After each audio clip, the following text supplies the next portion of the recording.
Welcome to Navya super food. First time చూస్తున్నట్లయితే నా ఛానల్ని సబ్స్క్రైబ్ చేసుకోండి ప్లీజ్. పుదీనా పచ్చడిని చాలా సింపుల్గా టేస్టీగా ఇలా చేయండి.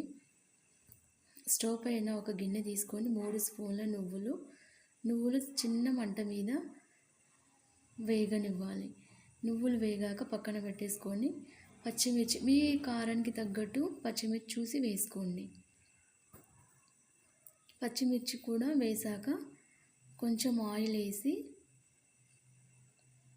పచ్చిమిర్చిని బాగా వేగనివ్వాలి.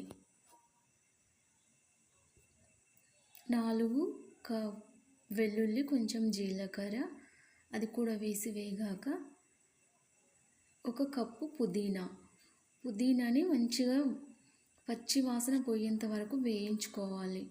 పుదీనా వేగకపోతే కొంచెం చట్నీ అనేది స్మెల్ వస్తుంది పచ్చిగా. ఇప్పుడు పక్కన పెట్టేసుకొని మళ్ళీ ఆయిల్ వేసి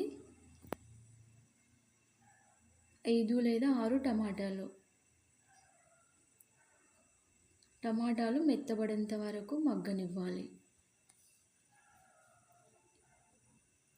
టమాటాలు మెత్తబడ్డాక 2 రెబ్బల చింతపండు, కొంచెమే చింతపండు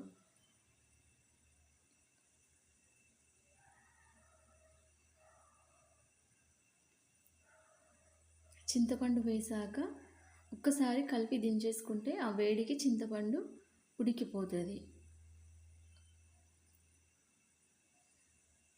ఇప్పుడు పోపు వేసుకోవాలి. ఆయిలు, ఆవాలు,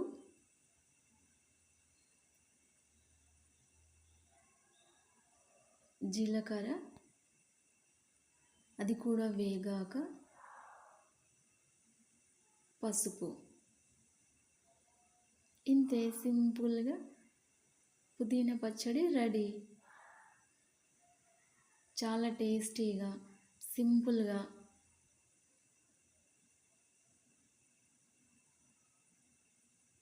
కమ్మగా ఉంటుంది పుదీనా పచ్చడి. ఒకసారి ట్రై చేయండి.